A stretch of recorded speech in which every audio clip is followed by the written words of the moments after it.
네, 오늘 설교의 제목은 성령이 이끄시는 선교입니다. 성령이 이끄시는 선교에 대한 얘기를 여러분과 함께 나눠보도록 하겠습니다. 하나님은 선교의 하나님이십니다. 하나님은 예수님 안에서 하나님의 선교를 성취하셨고, 성령님은 예수님 안에서의 하나님의 선교를 완성해 가시는 분이십니다. 성경 전체는 그 하나님께서 세상을 구원하시고 회복하시기 위한 하나님의 선교의 이야기이고, 또 하나님의 백성들은 그 하나님의 선교에 초대받은 하나님의 백성들이라고 할 수 있습니다. 하나님의 선교를 위해 초대받았고, 또 우리도 성령을 따라 하나님의 선교에 참여해야 될 소명이 우리에게 주어져 있습니다. 그러므로 이 선교적 소명에서 벗어나 있는 사람은 아무도 없다고 말할 수 있습니다. 그런데 문제는 이 선교를 성취하시는 분이 바로 성령 하나님이시라는 것이죠. 성령이 없이는 이 선교가 성취될 수 없고, 또 하나님의 목적이 이루어질 수 없습니다. 하나님은 그리스도 안에서 온 세상을 온 세상의 하나님의 통치를 실현하십니다. 제가 말했던 그리스도 안에서라는 말에 주의를 기울이셔야 합니다. 하나님은 그리스도 안에서, 그리스도의 통치 안에서, 또 그리스도의 통치를 따르는 하나님의 백성들 안에서 하나님의 통치를 실현해 가십니다.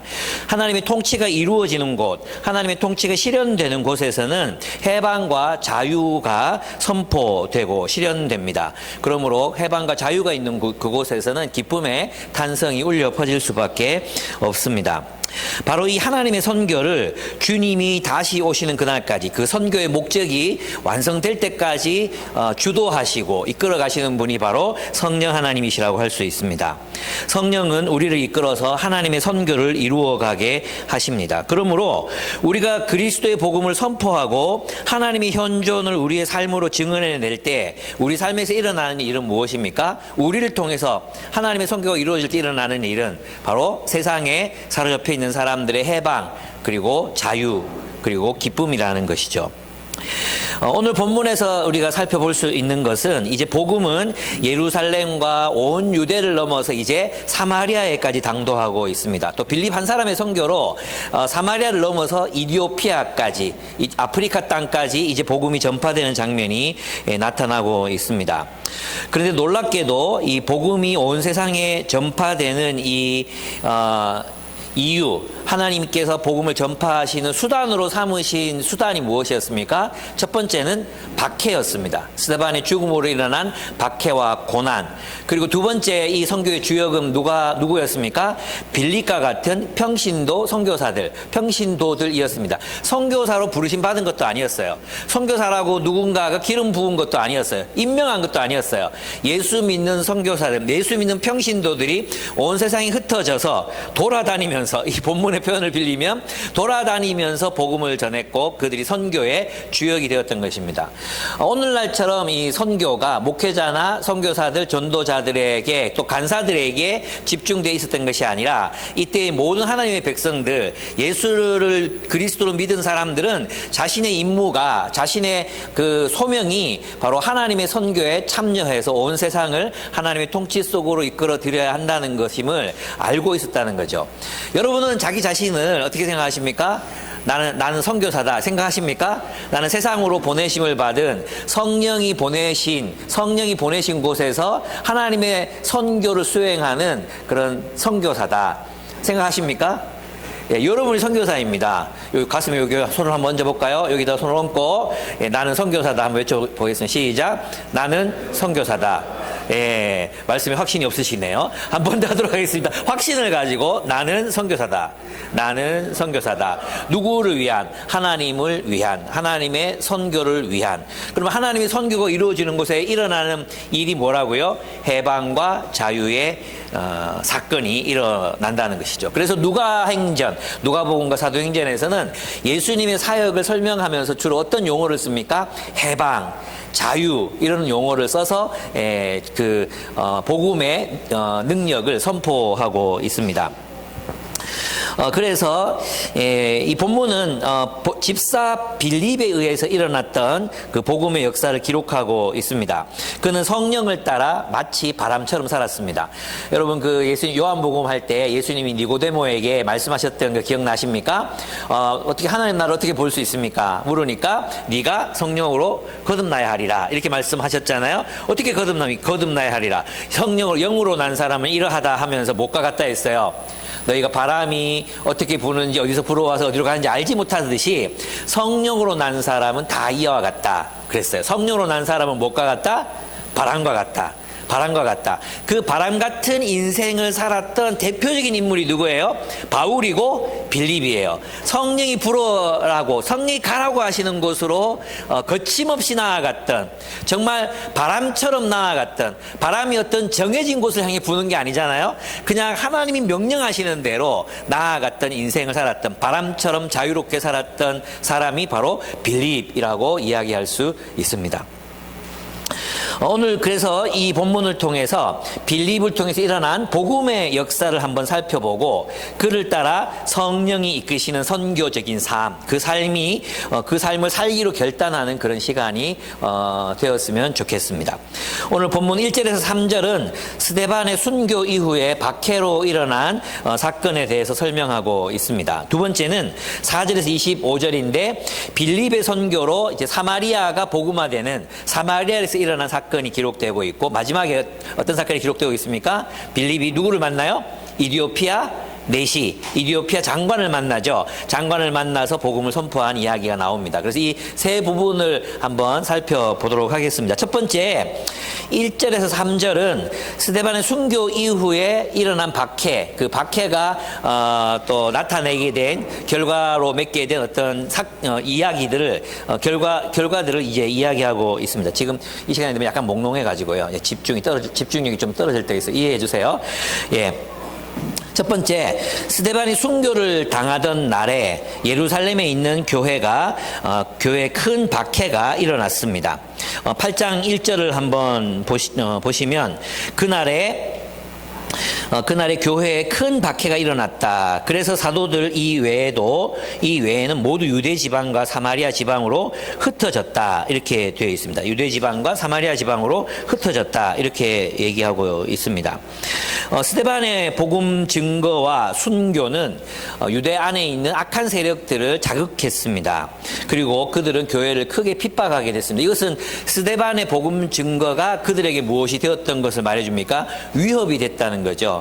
위협이 됐기 때문에 스데반을 죽이고 또 교회를 소멸케 하기 위해서 그들이 이제 일어났던 것을 볼 수 있습니다. 성도들은 집과 가정을 떠나 예루살렘을 떠나야만 했습니다. 집을 떠나야 했습니다. 온 유대 지방 그리고 온 사마리아 땅으로 흩어져 갑니다. 이렇게 흩어져야 했던 예루살렘 교회 성도들의 마음은 어떠했겠습니까? 예, 여러분 같으면 어떤 느낌을 가졌을까요? 예수 믿는다고 사람들이 여러분 막 집을 약탈하고 여러분을 찾아내려고 하고 경찰들이 와서 막 잡아가고 예배 드리는데 와서 목사님 막 수갑 채워가지고 막 끌고 나가고, 그럼 여러분 어떤 느낌이겠어요? 예. 아마도 우리들의 마음은 굉장히 위축될 것 같습니다. 그죠? 굉장히 위축되고 내가 예수 믿는 게 맞나? 내가 예수 믿어서 나한테 돌아온 이익이 뭔가?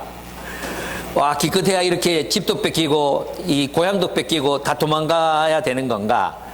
감옥부터 가는 게 예수 믿는 삶인가? 이런 생각이 들면, 예수 믿는다고 감옥에 집어넣는 세상이 되면 여러분 어떤 마음이 드실 것 같습니까? 예. 또 두 번째로 일어난 사건이 뭐냐 하면, 이제 스데반이 죽었잖아요? 스데반이 죽었는데, 이 스데반의 장사를 누가 지내줘야 돼. 그죠? 근데 노골적으로 스데반을 위해서 장사를 지내주면, 이게 누구 편이란 거예요? 스데반 편이란 거잖아요. 그러면 스데반을 위해서 장사를 지내준 경건한 사람들이 그를 매장하고 나서 크게 울었다고 기록돼 있죠. 크게 울었다 이렇게 기록돼 있잖아요. 그러면 스데반을 위해서 운다는 건 무슨 뜻이에요? 나는 스데반 편이라는 거잖아요. 그죠? 그 노골적으로 그렇게 했다는 건 나도 잡아가라, 나도 죽여라 이런 뜻이에요. 맞습니까? 그러니까 이 사람들의 마음 속에는 이제 복음에 대한 확신뿐만 아니라 진실을 위해서는 목숨을 걸 만한 용기가 그들에게 있었다는 것을 말해 줍니다. 때때로 그들은 그 양심에 따라 행동했던 거죠. 그러니까 때때로 우리가 옳은 일을 하면서도 무엇을 겪을 수 있다는 것입니까? 불이익을 겪을 수 있고 그걸 감수할 수 있어야 된다. 지금 계속해서 1절에서 3절에서 얘기하는 게 뭐죠? 그 다음에 뭡니까? 이 사울이죠. 사울 이야기가 나오잖아요. 3절을 보시면, 그런데 사울은 교회를 없애려고 날뛰었다. 교회를 막 없애려고 날뛰었다라고 표현합니다. 그리고 집집마다 찾아 들어가서 교회도 아니고 집집마다 찾아 들어가서 남자나 여자를 가리지 않고 끌어내서 어디에 넘겼어요? 감옥에. 예수 믿는 사람들을, 예수가 그리스도라고 믿는 사람들을 다 감옥에 집어넣는 일을 바로 사울이 했다는 것입니다. 그러니까 있잖아요. 초대교회 성도들이 이때 예루살렘에서 일어난 이런 사건을 통해서 예수를 믿고 나서 그들의 삶에 일어난 일들은 행복한 일이었습니까? 불행한 일이었습니까? 불행한 일이었습니다. 예. 불행한 일이었습니다. 그들에게는 고난과 핍박이 그들을 기다렸습니다. 그들은 예수님 때문에 모든 것을 잃어버렸습니다. 그럼에도 불구하고 그들은 믿음을 잃지 않았습니다. 오히려 그들은 4절을 보면 경악할 만한 구절이 나옵니다. 4절 한번 같이 읽어보도록 하겠습니다. 시작. 그런데 흩어진 사람들은 두루 돌아다니면서 말씀을 전하였다. 이 흩어진 사람들이 누구예요? 독신들이 아니에요. 가정이 있고 아이가 있고 한 가정의 가장이고 어머니이고 이런 사람들이 이제 쫓겨났어요. 예루살렘. 자기 집에서 쫓겨났단 말이에요. 집과 직장에서 쫓겨났. 이게 뭔 말이에요? 사회적 지위, 친밀한 인간관계, 삶의 터전, 이 모든 것을 잃어버리고 사마리아 땅으로 들어갔는데 거기에서 뭐 하고 있어요?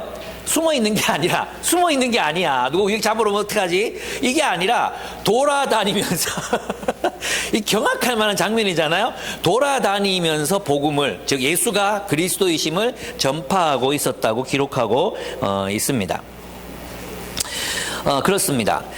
또 그들은 또 스데반은 장사했던 사람들처럼 그들은 진실하게 살기 위해서는 때로는 위험을 감수해야 했다는 것이죠. 심지어는 사울이 막 사람들 잡으러 다니고 이랬을 때에도 그들은 믿음을 잃지 않고 예수가 그리스도라고 전파하고 또 그리스도의 통치를 따라 이 땅에 막힌 담을 허물고 평화를 이루어내고 자유와 해방을 선포하는 그런 삶을 살았던 것입니다. 예, 우리는 어떻습니까? 우리는 주님을 섬기다가 힘든 일을 겪을 수 있습니다. 개인적으로 어려운 일이 생깁니다. 그러면 하나님 나라에 대한 집중력을 잃어버리죠. 여러분 있잖아, 이 사도행전 8장과 여러분의 삶에서 닥치는 문제가 어떻게 연결이 됩니까? 연결이 안 되죠. 나는 지금 힘들고 어렵고 내 인생은 고달프고 막 또 여러 가지 어려움들이 있는데 이미 8장은 빌립의 놀라운 승리의 행진을 기록하고 있잖아요. 그래서 있잖아, 이 본문을 BSM 하기 전에 저도 그렇게 생각했어요. 난 지금 힘들어 죽겠는데 빌립의 이 성공적인 선교 이야기가 내 삶에 도대체 무슨 위로가 될까 이런 생각이 들었거든요. 근데 가만히 들여다보니까 이 사람들도 동일하게 생활에 어려움을 겪고 있는 거예요.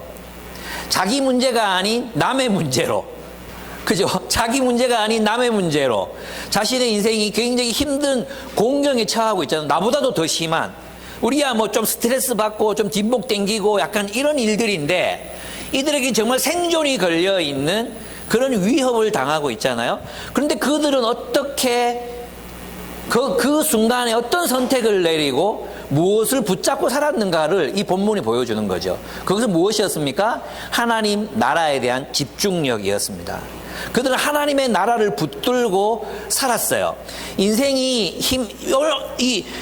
인생이 그냥 성령이 충만해가지고 미친 상태에서 주님을 따른 게 아니잖아요. 자기 형제들이 막 감옥에 잡혀가고 겨우 막 집에서 탈출해가지고 도망치고 재산과 가진 것들은 다 집에 놔두고 온 사람들도 있고 언제 이 박해가 끝날지 알지 못하는 상황 속에서 그들은 집도 절도 없이 떠돌아야 되는 이런 상황이잖아요.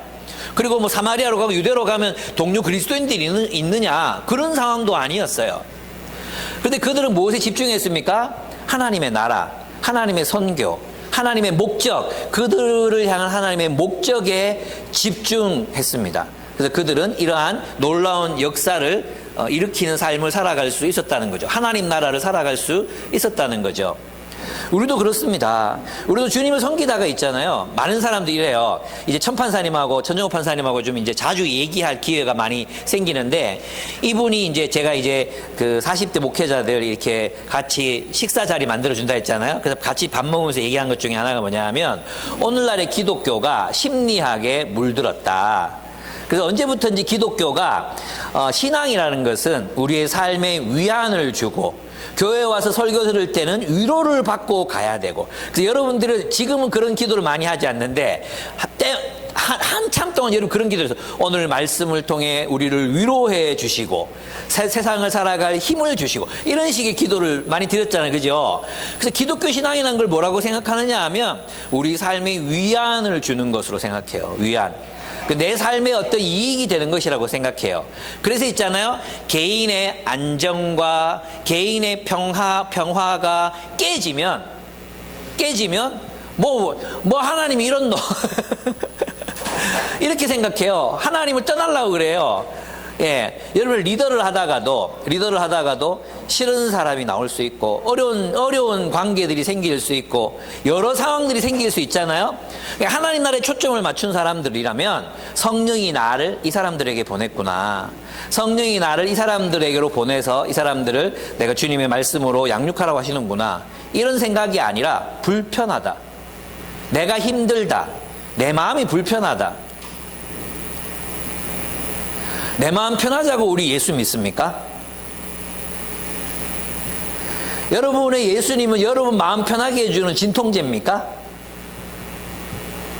아니면 주님은 우리의 왕이십니까? 가라 하면, 왕이 가라고 하면 가야죠. 가기 싫은 곳이라도. 근데 이들이 기쁨으로 이 사역을 감당할 수 있었던 이유가 무엇입니까? 성령으로 충만해져 있었기 때문이에요. 성령이 없이는 이런 삶을 살아갈 수가 없습니다. 우리는 우리의 삶에 조금이라도 스크래치가 나면 하나님에 대한 집중력을 잃어버리고 자기를 데려다봐요. 자기. 예. 뭐 차 몰고 가다가 누가 옆에 끌기라도 하면 이 스트레스가 내가 하나님과 멀어지는 스트레스보다 100배, 1000배 더, 너 새끼가 끌고 간다, 막 밤잠도 못 자고 막 힘들어하고 막 그러잖아요. 근데 우리는 하나님과의 관계는 멀어지고 있고, 주님과의 소통이 안 되고 있고, 주님과의 친밀함을 느낀 지 오래돼 있음에도 오래임에도 불구하고 우리 별 스트레스 받지 않습니다. 사람들과 관계가 소원해지고 있고, 사람들을 내가 사랑하지 못하고 있는 것 같고, 또 더 친밀해져 가야 된다고 생각하는데, 주님 안에서 우리가 더 사랑해야 돼서 이거는 별로 스트레스 안 받습니다. 공동체 안에 누군가가 하나님으로부터 멀어지고 있고 힘들게 살고 있고, 이런 것도 우리 스트레스 별로 안 줘요. 뭐가 제일 스트레스를 줍니까? 여러분 차에 기스가 났을 때. 근데 누가 기스를 내고 갔는지 모를 때. 이럴 때. 우리 삶에 어떤 스크래치가 났을 때. 그렇습니다. 자신의 안락과 평안이 깨지면 그것을 견딜 수 없어 합니다. 하나님의 뜻을 행하다 받게 되는 고난을 기뻐하기는커녕 불평하고 괴로워합니다. 그러나 우리와는 다르게 박해 때 흩어진 사람들은 두루 다니며 하나님의 말씀을, 복음을 전파했습니다. 자신들의 모든 것을 예수님 때문에 잃어버렸음에도 불구하고 그들은 복음의 말씀을 증거했습니다. 그들이 하나님의 나라가 오심을 얼마나 기뻐했는가를 보여주는 것입니다. 그들은 자신들이 예루살렘을 쫓겨나 집도 고향도 잃어버린 신세가 되고 사회적 지위도 안정도 다 잃어버린 신세가 되었음에도 불구하고 담대하게 복음을 전했습니다. 그들에게는 상실의 슬픔보다 하나님 나라의 기쁨에 사로잡혀 사는 삶이 더 즐거웠습니다. 그렇습니다. 그에 비해 우리는 하나님 나라의 복음보다도 세상의 것을 상실한 데서 오는 슬픔에 더 사로잡힙니다. 그들은 복음 그 자체, 하나님 나라의 도래 그 자체를 기뻐하였고, 예수님의 말씀 따라 그 나라와 그 의를 위해 핍박을 받는 자는 복이 있다는 말씀을 그들은 받아들였던 것이죠. 그렇습니다. 여러분, 만약에 그들이, 우리에게는 이런 게 있잖아요. 우리는 우리의 원트에 집중합니다. 우리의 원트. 우리가 원하는 걸 이루고 싶어서 예수를 믿습니다. 근데 초대교회 성도들은 하나님이 필요한 곳에 자신들이 존재해야 된다고 믿었습니다. 여러분, 우리는 우리의 원트에 집중해요. 그래서 나는 내가 편한 사람들, 내가 익숙한 장소, 나를 편안하고 기쁘게 만들어주는 사람들과 공간, 그리고 그런 삶 속에 있을 때는, 그 리더를 하더라도 있잖아요. 마음 잘 맞고, 같이 있으면 행복하고, 유쾌하고, 즐겁고, 나 알아주고, 이런 사람들하고 있을 때는 너무 해피해 합니다. 우리 공동체, 하나님이 우리 공동체에 나를 부르셔서 너무 좋습니다. 이런 고백들을 저절로 합니다. 근데 거기에 조금이라도 불편한 사람이 생기고, 어려운 사람이 생기고, 내 스타일에 맞지 않고, 낯설고, 새로운 관계를 맺어가야 되고, 이런 사람들이 그 공간에 있으면 어떻게 생각합니까? 그 평안이 그냥 다 깨져버립니다. 다 깨져버려요. 싫어합니다. 하나님이 원하신다면, 우리 그렇지 않았습니까? 하나님이 원하신다면 하나님이 원하시는 곳으로. 여러분, 빌립은 어디로 갔습니까? 사마리아로 가잖아요. 사마리아가 어떤 곳입니까? 유대인들이 가장 싫어했던 사람들이 사마리아 사람이에요. 한국 사람들이 가장 싫어하는 사람이 북한 아니면 일본이듯이, 그죠? 가까이 있는 사람 싫어하잖아요. 여러분, 프랑스 사람 안 싫어하잖아요. 똑같아요. 유대에 딱 붙어 있는 사마리아 사람들, 그리고 유대의 그 신학에 동의하지 않는 사람들, 지조대로 사는 사람들, 얼마나 미웠겠습니까? 거기다가 이 안에서는 부도덕하고 불의하고 때로는 정말 상상할 수 없는 일들이 사마리아 땅에서 일어났었거든요. 근데 있잖아요. 빌립은 어디로 갑니까? 사마리아로 갑니다. 사마리아. 자신이 가야만 하는 곳. 왜 사마리아로 갔겠어요? 예수님께서 너희가 이제는 예루살렘과 온 유대와 사마리아와 땅끝까지 이르러 내 증인이 되리라 말씀하셨기 때문에, 빌립은 자신을 통해 이때가 사마리아의 복음이 전파되어야 되는 때구나 라고 생각하고 사마리아로 갔던 것입니다. 여러분의 사마리아는 어디입니까? 여러분이 불편해하는 장소, 여러분이 마음 편하지 않은 장소, 늘 같이 있으면 행복하지만 여러분에게 가라고 하는 장소, 거기는 어디입니까?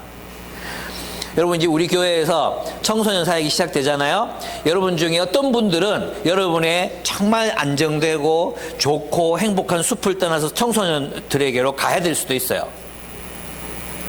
그죠? 근데 이런 얘기하면 있잖아요. 여러분 중에 아무도 하나님이 나는 부르시지 않은 것 같다는 확신을 가져요. 그죠? 절대 여러분 부르시지 않은 것 같잖아요.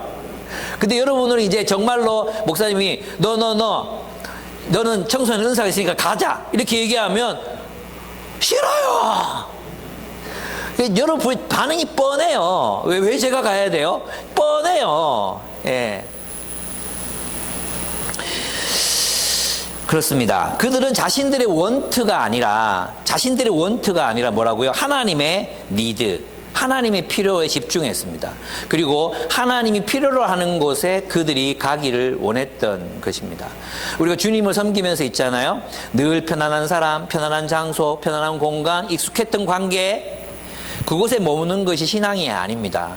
주님은 우리에게 사마리아로 가라 하십니다. 그 무슨 뜻이라 그랬어요? 사마리아와 땅끝, 장벽을 허물어라. 유대와 사마리아 사이에 있는 장벽을 허물어라. 유대와 예루살렘 사이에 있는 장벽을 허물어라. 여러분, 그것이 지리적인 것만이 아니라 장벽에 관한 얘기라고 제가 말씀드렸죠. 그죠? 까먹었죠, 벌써.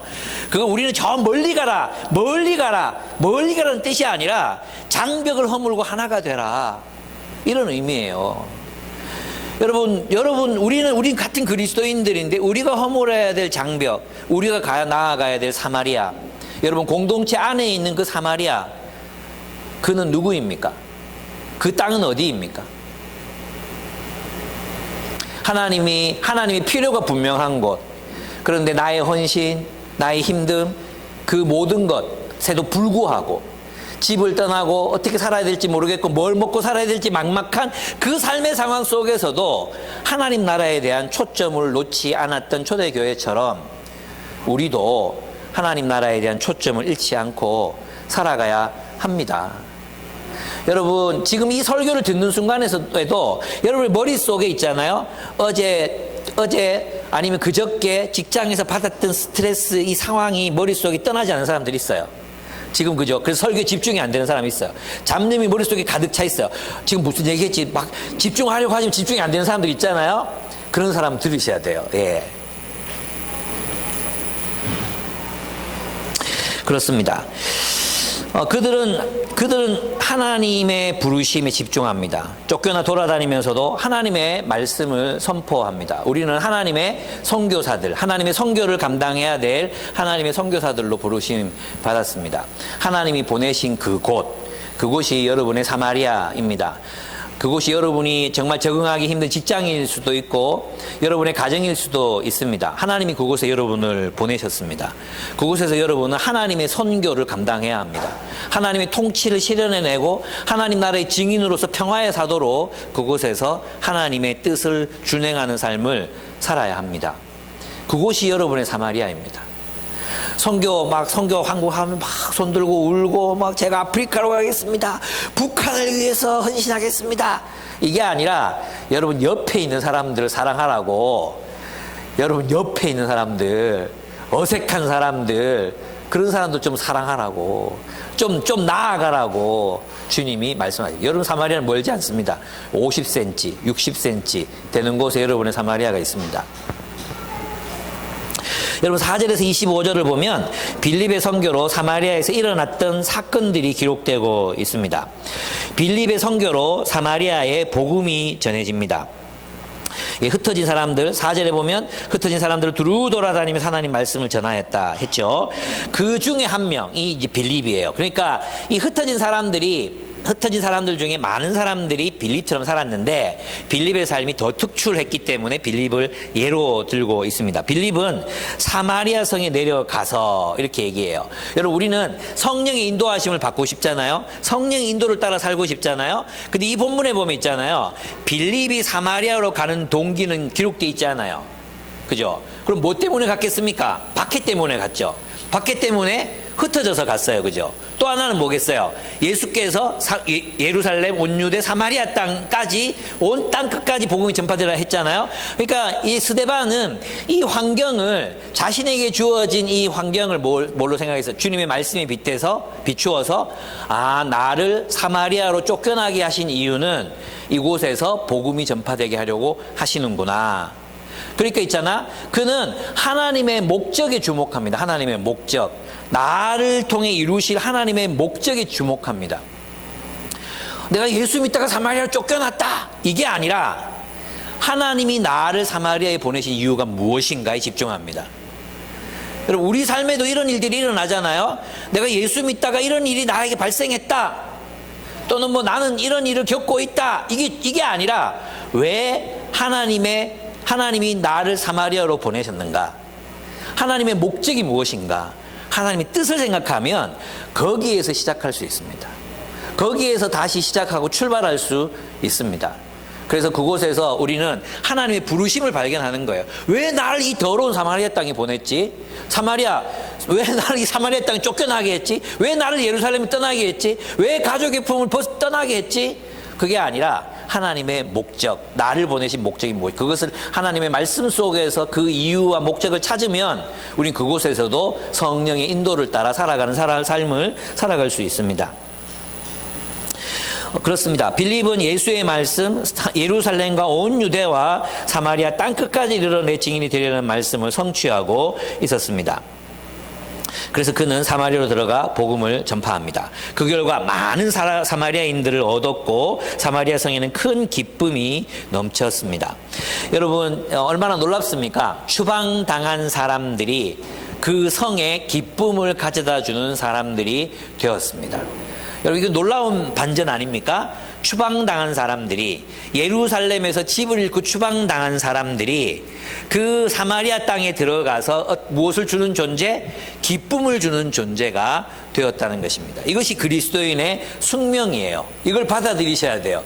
우리가 만나는 사람들이 우리를 통해 뭘 얻어야 돼요?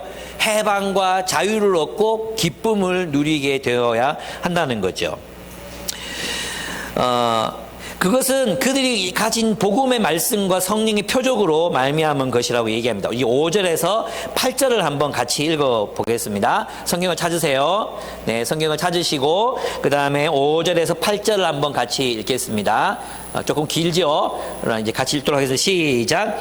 빌립은 사마리아 성에 내려가서 사람들에게 그리스도를 선포하였다. 무리는 빌립이 행하는 표징을 듣고 보면서 그가 하는 말에 한 마음으로 귀를 기울였다. 그것은 귀신 들린 많은 사람에게서 악한 귀신들이 큰 소리를 지르면서 나갔고 많은 중풍병 환자와 지체장애인이 고침을 받았기 때문이다. 그래서 그 성에는 큰 기쁨이 넘쳤다. 아멘. 이게 그리스도인의 삶이라는 것입니다. 뭘 지금 선포해요? 그리스도를 선포하는 곳에, 또 그리스도를 따르기 때문에 나타나는 표적들 때문에, 그죠? 그리스도가 나타내시는 표적들, 그리스도가 살아계시고 지금도 통치하고 계신다는 그 표적들 때문에 그 성에는 큰 기쁨이 넘치게 되었습니다. 그러면 이제 우리에게는 이제 질문이 생기는 거죠. 아, 주님께서 우리들에게도 이근희 집사에게 하나님께서 병 고치는 은사와 귀신 쫓아내는 은사를 주셔가지고 이 성에 큰 기쁨이 넘치게 하면 좋겠다. 기도 제목이에요. 저도 기도 제목이긴 해요. 근데 하나님이 내가 아무리 기도해도 안 주는 걸 어떻게 해요? 그죠? 하나님이 안 주신다는 무슨 뜻이에요? 우리 공동체 사명에는 병 고치는 건 없다. 그러나 우리가 열심히 기도할 때 병든 사람이 나을 수는 있다. 기도 응답으로 나을 수 있다. 그러나 은사적으로 빌립처럼 막 나타난 귀신 들린 사람이 막 쓰러지고 거품 물고 막 귀신이 떠나가고 병이 낫고 이런 일들은 지금도 이제 이런 유대 세계관과 비슷한 세계관을 가진 개도국 초기에 있는 국가라든지 농촌 지역이라든지 이런 곳에서는 일어나는 일들이지만 이 세상에 일어나지 않잖아요. 그럼 뭐예요? 하나님이 우리 교회에는 이런 은사를 주시지 않았다는 거죠. 그럼 뭘 주셨어요? 우리에겐 다른 걸 주셨어요. 저는 있잖아요. 저희 교회 하나님께서 예언의 은사를 주셨다고 생각해요. 예언. 그게 뭡니까? 하나님의 말씀을 대언하는 은사가 예언의 은사이잖아요. 그래서 저희는 우리 교회가 우리 모두가 그런 예언적 은사를 여러분이 다 가졌다고 생각해요. 또 하나 우리에게 지혜가 있어요. 여러분 많은 사람들이 지식의 은사가 있어요. 영분별의 은사가 있어요. 가르치는 은사가 있어요. 그럼 하나님께서 우리에게 이런 은사를 주셨다면 이 은사들을 가지고 하나님 나라의 표적, 하나님 나라가 이 세상에 지금 우리와 함께 현존하고 있다. 이걸 보여주는 게 표적이거든. 하나님이 지금도 우리를 통해 다스리신다는 것을 보여주시는 것. 하나님의 통치가 실현되고 있다는 걸 보여주는 게 뭐예요? 표적이잖아요. 그러면 하나님께서 우리에게 주신 은사들, 영분별, 예언의 은사, 지식의 은사, 지혜의 은사, 가르치는 은사, 또 섬김의 은사, 이런 모든 은사들을 가지고 우리가 이 땅에서 하나님의 나라를 드러낼 때, 그죠? 하나님의 나라를 드러낼 때 이 땅에 큰 기쁨이 넘치게 된다는 것입니다.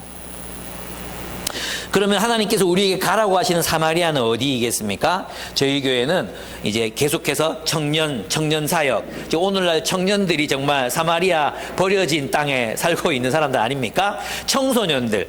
그 청소년들을 위해서 자신의 목소리를 낼 수 없는 청소년들을 우리가 섬기는 것. 그들이 의지할 곳이 되어주는 것. 믿을 만한 어른이 되어주는 것. 얼마나 큰지 몰라요. 여러분들이 대부분 멘토링에 참여하고 계시잖아요. 하셨고 또 쉬는 분도 계시지만 이렇게 멘토링을 할 때 우리 천정호 판사님 만나서 물어보면 이런 거 그들 세계 속에 있는 사람들은 늘 만나는 거죠. 선배 그래봤자 맨날 이제 어떤 무용담, 오토바이 얼마짜리 훔쳤냐 이런 게 무용담으로 떠도는 세계 속에 갇혀 있어요. 근데 그들이 있잖아요. 통로처럼 마치 다른 세계로 들어가는 통로 문처럼 우리를 만나요. 우리를 만나면 다른 세계가 있구나. 이렇게 사는 사람들이 있구나. 이걸 알게 되잖아요. 우리는 그래서 그런 사람들을 위한 사역들을 하고 있습니다. 더 연구해야 되겠죠. 또 청년들이 우리 교회에 많으니까 또 우리 청년들을 위한 문제들을 연구하고 같이 또 함께 삶을 살아가고 의지하고 이런 공동체를 세워가는 거 우리의 역할입니다. 여러분의 사마리아, 우리 교회의 사마리아는 어쩌면 우리 다음 세대들일 수 있다고 저는 생각합니다.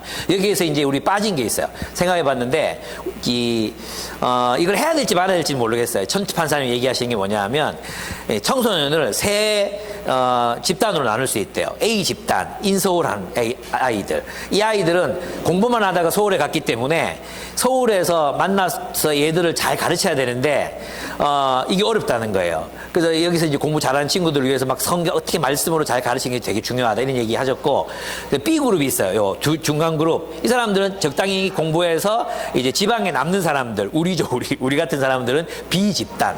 그다음에 C 집단이 있어요. C 집단. 이 C 집단은 뭐냐 하면 비행 청소년들이에요.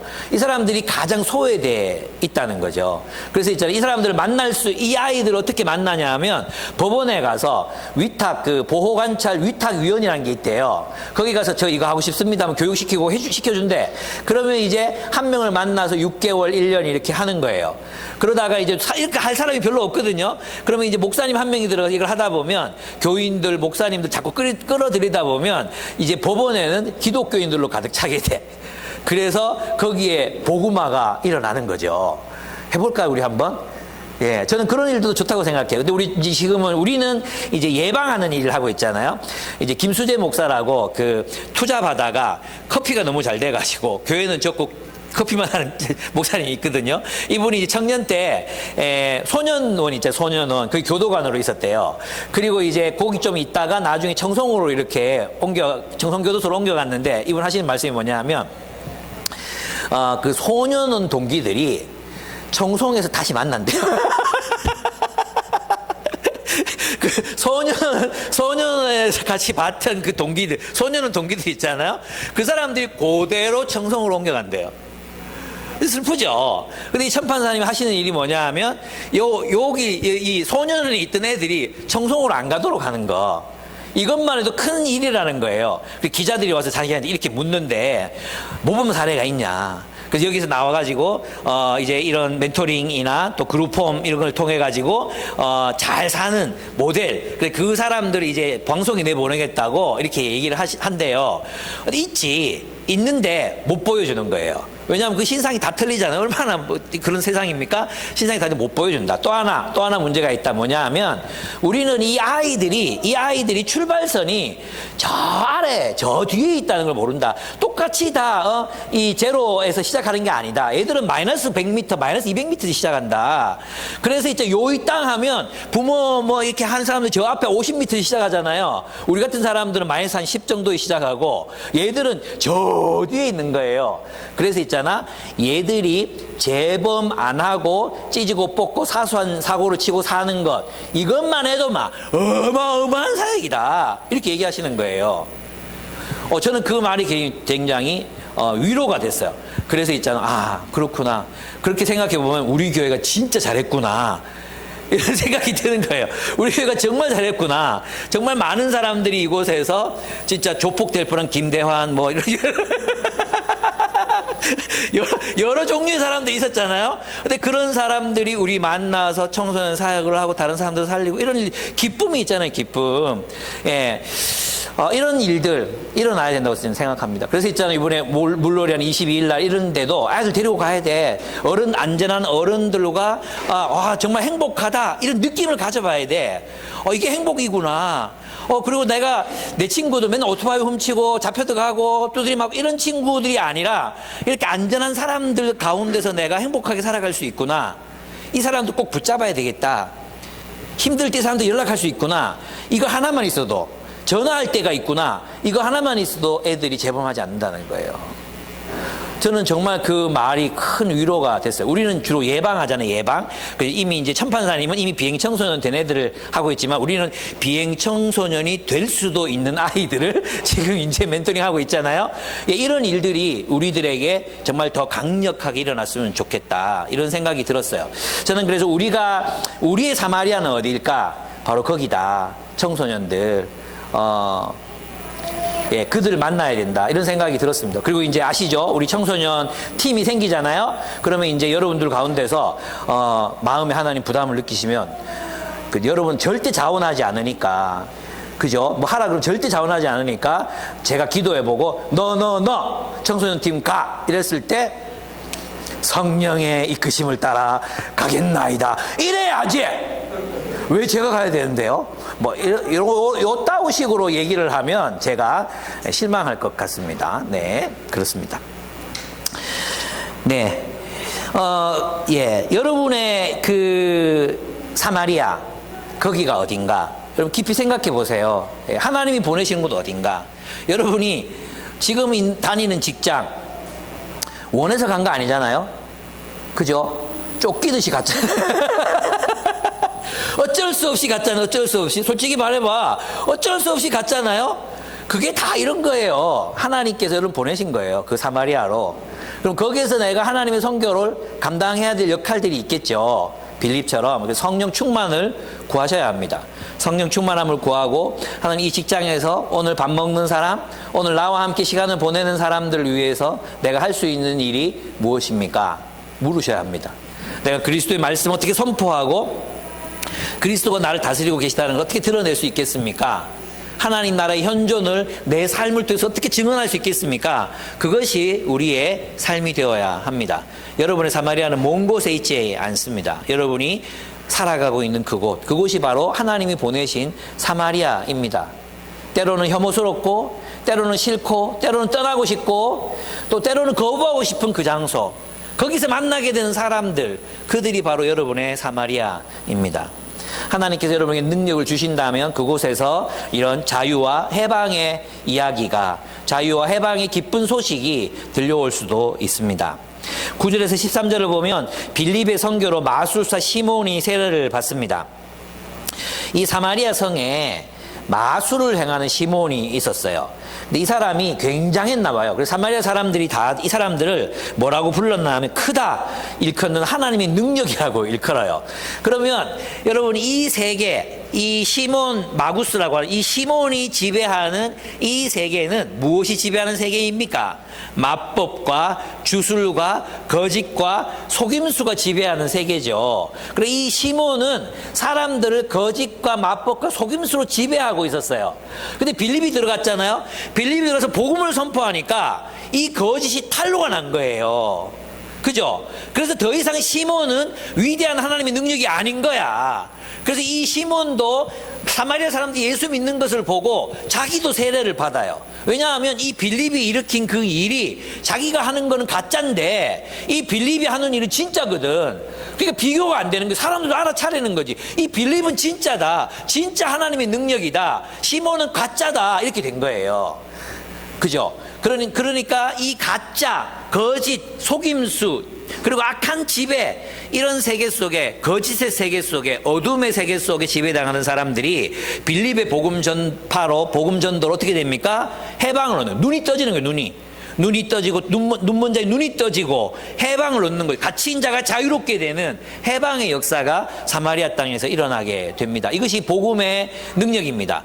복음이 들어가는 곳에는 해방이 일어납니다. 한국 땅에 복음이 들어왔을 때 노비들이 해방됐습니다. 한국 땅에 복음이 들어왔을 때 여성들이 해방되기 시작했습니다. 그러면 이제 한국 땅에 복음이 들어왔기 때문에 누가 해방되어야 합니까? 노동자들이 해방되어야 합니다. 이 한국 땅에 복음이 들어왔기 때문에 이제 그리스도인 CEO들, 그리스도인 친실한 그리스도인들로 말미암아 어떤 일들이, 청년들이 해방되는 일들이, 자유를 얻는 일들이 일어나야 되는 거죠.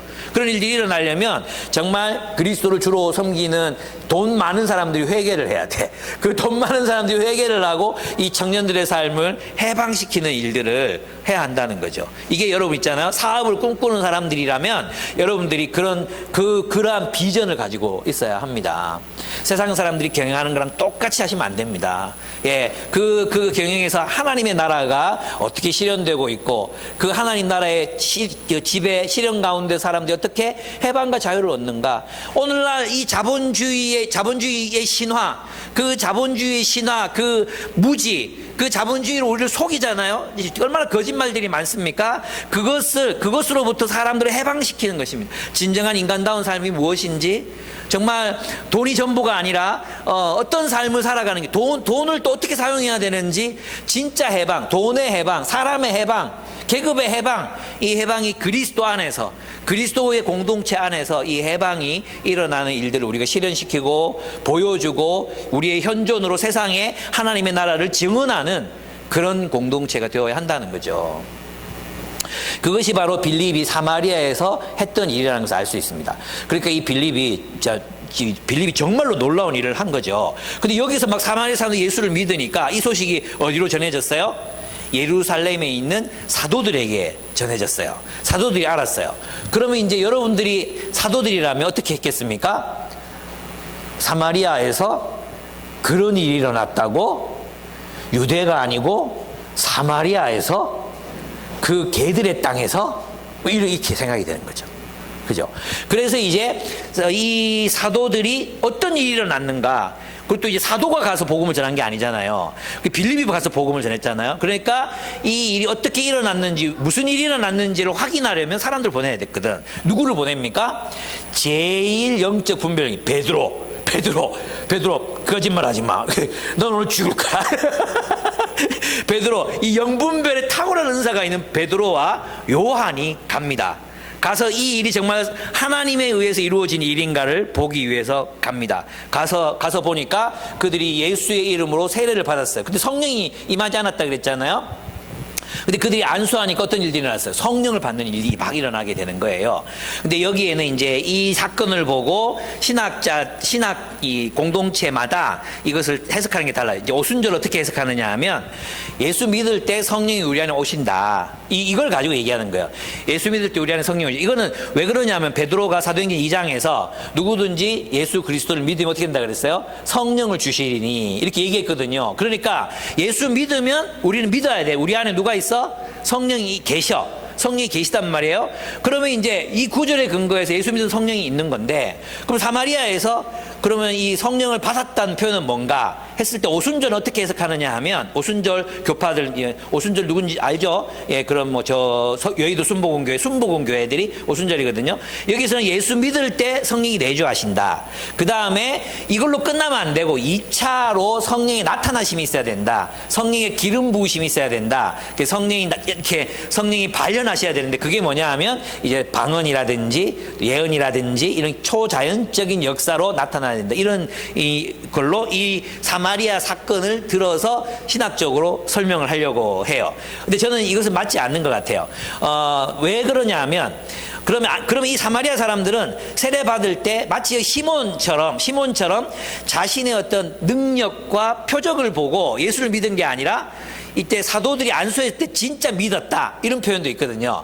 근데 이것도 아닌 것 같아요. 왜냐하면 이들의 믿음이 그리스도의 복음과 표적을 보고 믿었다 했고, 이 세례가 그들에게 세례를 줄 때는 빌립이 아무에게나 세례를 준 건 아니었거든요. 그렇기 때문에 예수를 진짜 믿었다고 봐야 돼요.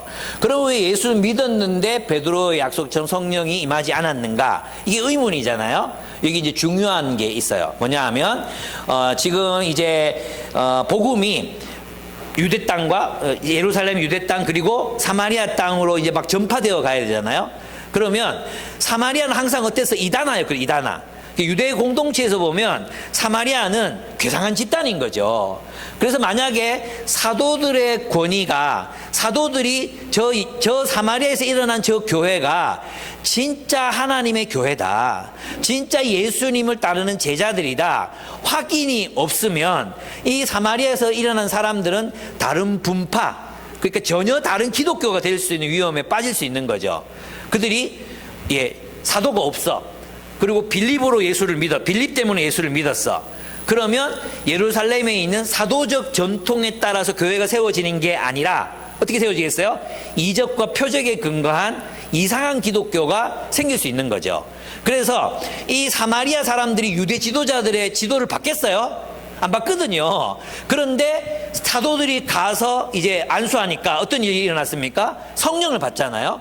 그러니까 이 사마리아 사람들에게는 우리가 사도들의 가르침에 따라 교회를 세워야 되는구나 라는 것을 확인하게 되고, 예루살렘 교회에서 입장에서 보면 뭐 사마리아 사람들이 예수를 믿어? 가짜야! 이렇게 말할 수 있는 비판의 근거들을 잠재우는 역할을 하는 거죠. 그러니까 그 사도들의 가르침 안에서 예루살렘 교회와 사마리아 교회를 하나로 묶기 위해서는 무엇이 필요했어요? 이런 2차적인 성령의 역사가 필요했다는 거죠. 이게 굉장히 중요한 건데요. 성령께서도 그러면 어떻게 일하신다는 거예요? 성령이 일하시되 사람들의 권위, 그죠? 그 공동체의 권위와 함께 성령이 일하시는 장면이 나오는 거죠. 그래서 있잖아, 이제 나중에 안디옥 교회에서 선교사를 보내잖아요. 선교사를 보내는데 그 교회가 바울과 바나바를 선교사로 세우거든요. 그런데 그 뒷구절을 보면 성령을 따라 바울과 바나바를 세웠다 이렇게 돼 있어요. 그래서 있잖아, 이 성경적인 공동체, 사도적 공동체라면 사도적 공동체의 리더십은 항상 누구와 성령님과 함께 동행해야 한다.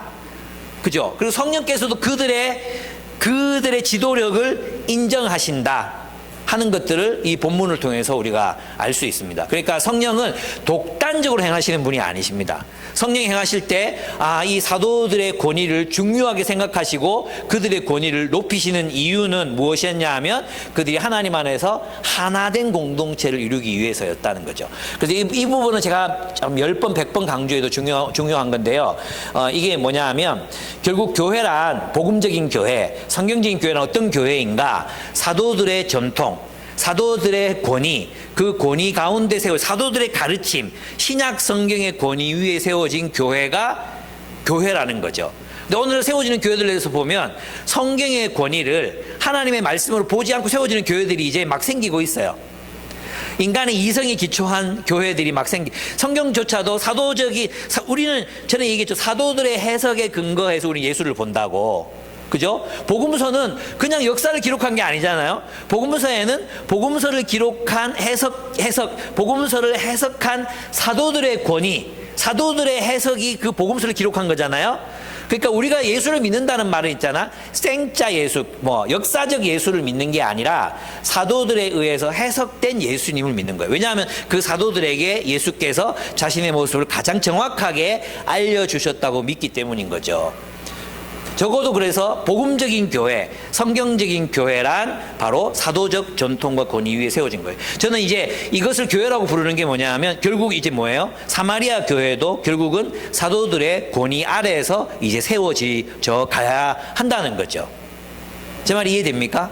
예, 그래서 우리가 이런 전통을 잘 지켜갈 필요가 있습니다. 그래서 성령께서 사도들을 기다렸었어요. 사도들을 기다린 거예요. 성령께서 사도들을 기다리신 이유는 사마리아의 그리스도인들이 사도들의 지도력 안에서 하나의 교회가 되기를 원하셨기 때문입니다. 그렇게 함으로 그들도 사도적 가르침 안에 있는 사도적 교회가 되는 것입니다. 우리도 마찬가지로 사도적 교회가 되는 것, 말씀의 교회가 되는 것, 이것이 우리에게 가장 중요하다 할 수 있습니다. 그래서 이제 막 그 사도들이 안수해서 성령이 사마리아 사람들에게 막 임하고, 그러니까 예루살렘 교회가 성령 받았을 때 했던 것처럼 방언도 하고 예언도 하고 황홀경에 빠지고 막 이런 일들이 일어났겠죠. 그걸 보면서 누가 눈독을 들입니까?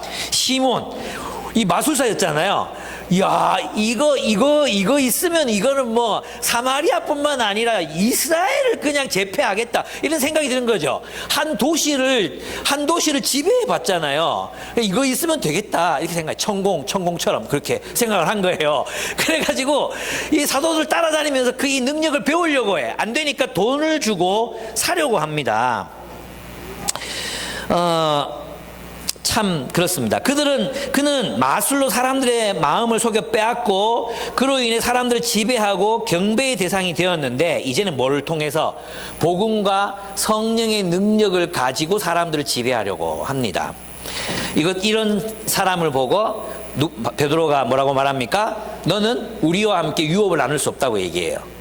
그러니까 다시 말하면 네가 세례를 받았어, 네가 침례를 받았어, 그러나 넌 그리스도인이 아니야, 이런 뜻이에요. 우리는 너와 유업을 나눌 수 없다. 너는 그리스도인이 아니다. 여러분, 침례받았다고, 세례받았다고, 교회를 다닌다고 그리스도인이 아니에요. 이제 목사라고 다 그리스도인이 아니에요. 오늘 본문을 보면 무엇을 알 수 있습니까? 오늘 본문을 보면 결국 자신의 교권을 가지고, 자신의 카리스마를 가지고, 자신의 어떤 능력, 영적인 능력을 가지고 사람들을 지배하고 뺨을 때리고 모욕하고 그런 식으로 해서 사람들 지배하잖아요. 근데 사람들이 앉아 있으면서 꼼짝도 못해. 이 사람 하나님이 종이라고 생각하는 거지. 하나님이 종이니까 우리가 이 사람이 인격이 좀 못해도 따라야 된다고 생각하는 거지. 절대로 아니에요. 그는 하나님의 사람이 아니에요. 그런 사람들은 신옥준이 이런 사람들 있잖아요. 하나님의 사람이 결코 될 수 없어요. 아무리 성령을 말하고 아무리 카리스마를 행하고 그 삶에서 기적이 나타나고 아무 소용없어요. 아시겠습니까? 그래서 여러분이 저거 있잖아요. 저도 나중에 노망 들어가지고 이상한 소리 할 수 있잖아요. 내가 신이다 이렇게 할 수도 있고 그러잖아요.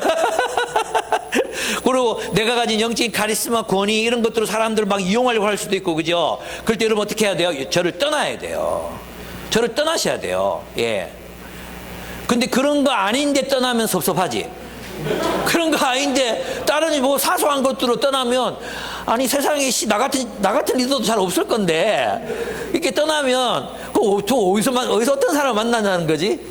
이런 생각이 들 때가 있죠. 그래서 좀 힘을 냅시다. 힘을 내서 말씀의 공동체를 세워갔으면 좋겠습니다.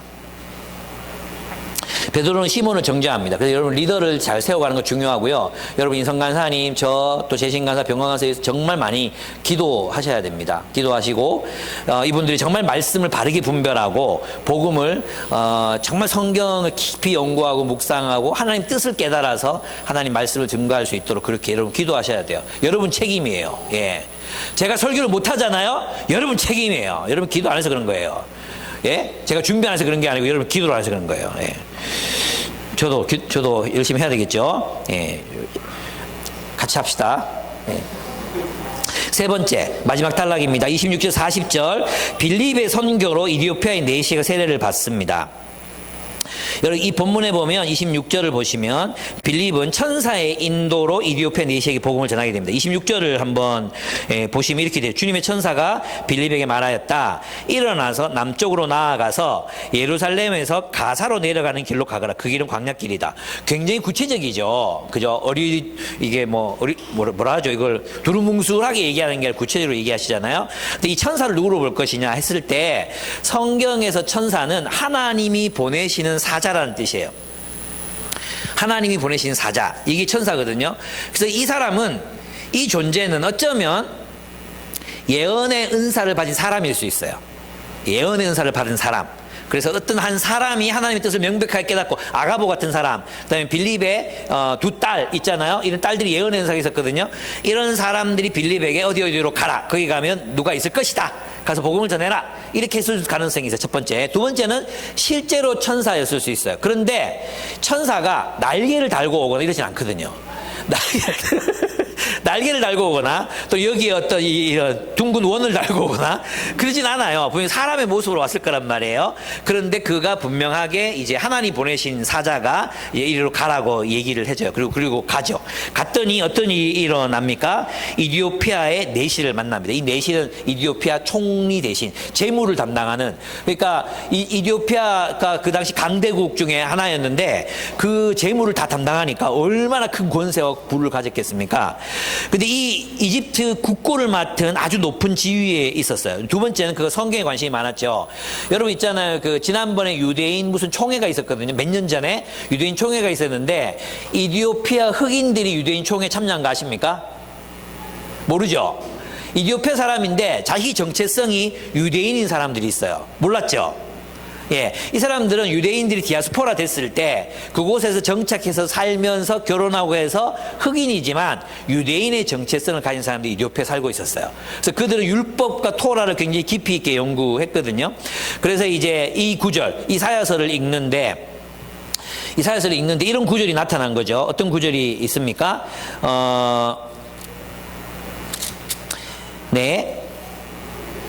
32절 한번 봅시다. 32절을 보시면 그가 읽던 성경 구절은 이것이었다. 이사야서 53장. 양이 도살장으로 끌려가는 것과 같이 새끼 양이 털 깎는 사람 앞에 잠자는 것 같이 그는 입을 열지 않았다. 그는 굴욕을 당하면서 공평한 재판을 박탈당했다. 그의 생명이 땅에서 빼앗긴 누가 그의 세대를 이야기하랴. 이랬죠. 그죠? 근데 이 구절을 통해서 이 이디오피아 내시가 굉장히 성경을 깊이 연구한 사람이라는 걸 알 수 있어요. 왜냐하면 이 구절을 현대 신학자들도 있잖아요. 이스라엘의 이야기인가, 이사야의 이야기인가, 아니면 장차 올 메시아의 이야기인가, 이걸 다 논쟁하고 있거든요. 근데 우리는 이제 이분이 메시아라고 생각하잖아요. 근데 여기 이디오피아 내시가 이건 아무리 봐도 이사야가 아닌 것 같은 거예요. 그죠? 그럼 누굴까? 이 질문이 생긴 거죠. 그리고 이 광야에서 지금 뭐가 일어나고 있습니까? 광야의 BSM이 일어나고 있는 거예요. 광야의 BSM. 이 질문은 철저한 BSM적인 질문인 거죠. 이해가 되십니까? 이 누구냐? 이 그는 누구냐? 이 질문, 이 BSM이잖아요? 거기에 대해서 이제 빌립이 자세하게 설명해줘. 이 빌립의 지식이 또한 굉장히 깊었어요. 이 이사야서 구절을 가지고 메시아 예수가 바로 메시아라는 사실을 입증해 냅니다. 그리고 그가 예수를 믿어요. 예수를 믿고 나서 이디오피아에 교회가 세워집니다. 그리고 이디오피아 교회는 2000년의 역사예요. 이디오피아 교회는. 그래서 이디오피아 정교회가 있거든요. 이디오피아 정교회. 지금은 많이 타락했어요. 많이 타락하고 지역 종교하고 막 연결되기도 하고 또 이게 중세를 거치면서 이제 여러 가지 혼합주의가 막 들어오면서 이제 이디오피아 기독교도 많은 부분에서 이제 좀 왜곡되고 막 그렇게 됐죠. 그래서 뭐 정령숭배도 하고 막 그래. 어쨌든 이디오피아에 기독교가 있어요. 놀랍죠. 2000년 동안. 우리나라는 꼴랑 100년 지났는데 이제 멸망해 가고 있잖아요. 근데 2000년 동안 너희 교회 몇 년 됐어? 1500년 됐나? 뭐 이런 교회들이 이제 이디오피아에 있는 거예요. 와. 근데 이제 너무 오래 되죠. 우리는 1000년까지 가면 안 되고 한 50년 더 있다가 주님이 오시면 좋겠는데 어쨌든 이렇게 생명력 있는 교회가 생겨납니다. 그게 바로 그 교회의 원조가 바로 이디오피아 내시였어요. 이 내시를 생각하지 않으면 이디오피아 교회를 생각할 수가 없는 거죠. 그렇습니다. 그는 소리 내어서 이제 이 이사야서를 소리 내어 읽고 있었는데 그건 고대인들의 습관이었습니다. 그는 성경을 깨닫고 싶어 합니다. 바로 하나님은 이런 자를 사랑하십니다. 빌립은 그에게 복음을 전하고 물이 있으니까 침례를 베풀어 달라 해서 그에게 침례를 베풀어 줍니다. 빌립은 또한 호련히 떠나가서 신비로운 방식으로 아소도에 나타납니다. 예, 빌립을 보십시오. 바람이죠. 빌립은 바람입니다. 바람. 그는 성령이 이끄시는 대로 갑니다. 성령이 이끄시는 대로. 여러분, 이거 얼마나 중요한 건지 모릅니다. 우리가 성령이 인도하신다면 그가 원하는 곳으로 간다는 거예요.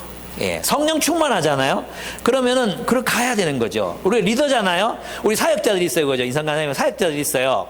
사역자들은 자신의 사역지를 스스로 선택한 사람이 아니에요. 성령께서 가라고 하시면 가야 되는 거예요. 예. 저는 요즘에 이제 제가 하나님 앞에 부르심이 느껴지는 부분이 있거든요. 하나님께서 저를 자꾸 유명해지게 하세요. 예. 어떤 분이 저를 그랬다. 이거 정말 웃기는 건데, 진일교 목사님이라고 광주 계시는 분이 있는데, 이분이 저를 보면서 이제 저에게 김유봉 목사님은 침례교회 자랑이다. 이렇게 적어 놨어요. 그런데 제가 그 밑에 썼어요. 침례교 목사는 아무도 모르는 침례교회 자랑. 침례교회 자랑이 되려면 침례교 목사들 나를 알아야 되는데, 우리 지방의 목사들 빼고는 아무도 나를 몰라. 근데 있잖아요. 자꾸만 이제 사람들이 이렇게 만나게 돼요. 또 그래도 한국에서 영향력이 있는 사람들을 자꾸만 더 만나가게 돼요. 제가 이제 그 사람들을 만나면서 느낀 게 뭐냐 하면 어떤 친구는 저 만나더니 목사님 타락하셨어요. 이러더라고. 타락한 게 아니고, 하나님이 나 보내셔서 거기 있은 거라고. 이렇게 얘기하면서 어쨌든 그렇게. 있잖아요. 내가 그분들하고 있으면서 제가 느끼는 게 뭐냐 하면, 내가 참 매력적인 사람이구나. 이런 걸 느꼈어요. 사람들이 나를 너무 좋아하는 거예요. 예. 사람들이 저를 정말로 좋아해요. 그리고 제가 하는 말들이 영향력이 있어요. 제가 제 말에 귀를 기울이고 또 제 말을 귀담아 듣고 하려고 하고 이런 것들이 있거든요. 예. 저는 그런 걸 보면서 내가 이런 사람이었어? 그러면서 제 마음에 하나님 주신 부담이 뭐냐 하면, 이제 내가, 대구 지역에 있는 목회자들을 위해서 내 인생을 한번 들여봐야 되겠다. 이 목회자들과 함께 성경을 연구하고 성경이 바탕이 된 설교를 하는 그냥 대충 하는 설교 말고 참 성경 깊이 연구하고 묵상해서 성경적인 설교를 하는 목회자들 한번 키워봐야 되겠다. 그리고 지금 40대 목회자들, 제가 자주 말씀드렸잖아요. 인성 간사님 저런 동기들, 이 사람들이 지금 개척을 하는데 교인이 1명, 2명, 3명 막 이래요. 근데 이분들이 어떤 분들이에요? 예. 대한민국, 아니 전 세계 역사상 이 사람들보다 더 많이 수련회 다닌 사람 없어요. 한 달 수련회, 2주 수련회, PBS, 신앙서적 막 다 무장되어 있는 사람들인데 교회를 개척하는데 성도가 없는 거야. 이 정말 최고의 사람들이 나타났는데, 한국 교회를 새롭게 최고의 사람들이 나타났는데 맡을 교회가 없는 거예요. 슬프잖아요. 그래서 저는, 제가 나이가 이제 60이 다 돼 가잖아요.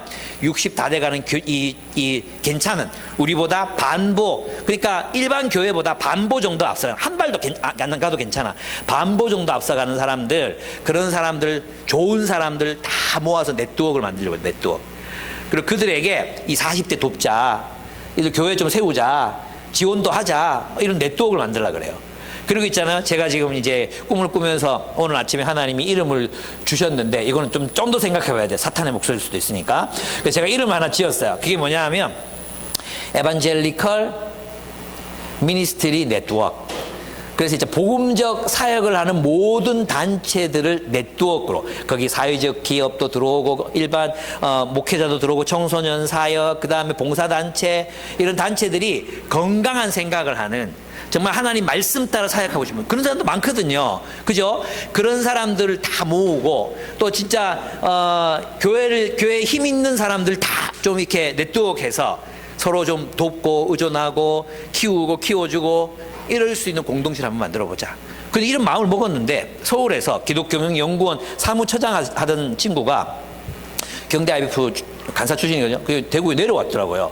이런 일 하고 싶다고. 그래 와서 목사님 그동안 어떻게 지내셨는지 듣고 싶다, 이렇게 얘기하더니 5시간 동안 지 혼자 얘기하고 갔어요. 여러분 있잖아요. 원통을 하는데 5시간 동안 들었다고 생각해봐. 나 진짜 내가 이제 고문당하는 줄 알았어요. 그래서 다음에 다시 만나잖아. 그럼 내가 5시간 동안 내 얘기를 하려고 그래요. 그래서 같이 이런 모임들 한번 이렇게 만들어 가고 싶은 마음이 생겼어요. 하나님 어떻게 할지 모르겠어요. 얼마나 크게 하실지 작게 할지 모르겠죠. 하나님이 성령께서 나를 인도해, 교회를 개척할 때도 그랬고 IBF 할 때도 그랬고, 성령께서 나를 인도해 가신다는 확신, 이런 게 있어요. 하나님이 나를 이렇게 몰아넣어 가시는구나. 그래, 그러면 하나님이 하시는 일을 내가 해야겠다, 이런 마음이 제게 생겨요. 제가 이런 얘기를 드리는 이유가 뭐냐, 하나님이, 여러분 성령님이 여러분을 어디로 인도해 가고 계십니까? 어디로 인도하셨습니까? 성령의 이끄심을 따라서 살아가고 계십니까?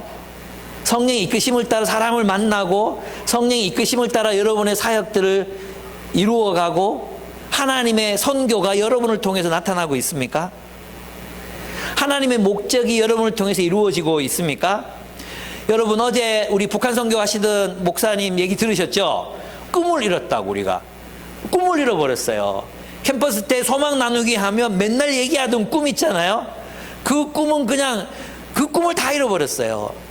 여전히 우리는 하나님 앞에서 하나님의 선교가 온 세상에서 이루어지길, 하나님의 영광이 드러나고 하나님이 높아지고 하나님이 통치하시는 세상이 되고, 남과 북의 장벽이 허물어지고 남자와 여자의 장벽이 허물어지고, 우리가 경상도 사람 전라도 사람의 장벽이 허물어지고 하나님 안에서 그리스도 안에서 하나가 되는. 그래서 있잖아, 내가 다음 할 일이 뭐냐면 전라도 목사들 초청하고 경상도 목사들 초청해서 같이 세미나를 할 거예요. 지금 경상도 사람들, 대부분 사람들이 전라도 빨갱이들 어떻게 그 보수 이념에 사로잡혀 있잖아요. 근데 목회자들이 교회가 전라도 사람, 경상도 사람 함께 기도하고 함께 하나님 나라를 위해서 기도하고 서로 만나서 밥 먹고 하면 그렇게 빨갱이 소리 나오겠습니까? 나 그거 하려고요. 예. 그렇게 해서 하나님께서 우리들 안에 있는 이 장벽들, 또 북한 그럼 무조건 빨갱이야. 언제부터 북한 사랑하자는 말 쑥 들어가 버렸어. 이거 해야 돼, 우리. 그래서 다시 한번 정말 우리들 마음속의 꿈, 통일의 꿈, 또 여러분 안에 있는 마음의 그 꿈들 있잖아요. 꿈. 하나님 나를 통해 이런 일이 일어나게 해 주십시오. 하나님 나를 통해 이 사마리아가 부흥케 해 주십시오. 하나님 나를 통해 이 청소년들의 마음에 꿈 없는 청소년들의 마음을 해방시켜 주십시오. 하나님 이 자본주의에 사로잡혀 노예 생활하고 있는 이 청년들에게 하나님의 나라를 통해 자유가 해방이 선포되게 해 주십시오. 이 꿈들이 우리 모두에게 다시 회복되었으면 좋겠습니다. 빌립의 삶을 보면서. 여러분, 빌립의 삶은 우리들과 상관없는 삶이 아닙니다. 그도 똑같이 우리와 같은 고민을 했고, 똑같이 삶의 무게에 짓눌렸고, 똑같이 그들은 상실을 경험했던 사람이었습니다. 그러나 그들은 하나님 나라에 분명한 초점을 맞추고 그 길을 걸어갔습니다. 그럴 때 역사가 일어났습니다. 우리는 우리 개인의 성공이 아니라 하나님 나라의 역사를 보기 위해서 함께 동력하고 함께 모인 거 아닙니까? 우리 함께 모여 서로 사랑하고 그런 나라를 세워가고 우리의 사마리아를 하나님 나라의 복음으로 하나가 되게 하고, 좀 여러분이 하기 싫은 일, 만나고 싶지 않은 사람, 이런 사람도 좀 만나고, 그렇게 해서 정말 하나님의 나라가 세워지는 역사가 우리 공동체 안에 일어났으면 좋겠습니다. 함께 기도하겠습니다. 여러분, 먼저 회개했으면 좋겠습니다. 회개. 하나님, 내가 나의 원트, 내 하고 싶은 것만 하면서 살려고 했습니다. 지금 이 나이쯤 되니까 여러분 마음이 그렇죠. 하고 싶은 일, 만나고 싶은 사람, 좋아하는 사람만 만나도 인생이 짧다, 뭐 이런 얘기 많이 듣잖아요. 그냥 행복한 일만 해라. 내 책이 또 그렇네. 행복하게. 뭐 그 내용은 좀 달라요. 다른 내용이지만 어쨌든 우리가 우리 안에서 하나님, 내가 내 좋으라고 신앙생활 하는 거 아닌데 나만의 행복을 위해서 내가 주님 믿고 희생하지 않고 헌신하지 않고 살았습니다. 싫은 일을 하려고 하지 않았습니다. 누군가가 해야 되는 그 일을 나도 회피했습니다. 용서해 주십시오. 성령의 인도하심을 따라 살겠습니다. 성령이 나를 보내시면 가겠습니다. 모든 재정을 관리하는 넷이었다. 그는 예배하러 예루살렘에 왔다가 돌아가는 길에 마차에 앉아서 예언자 이사야의 글을 읽고 있었다.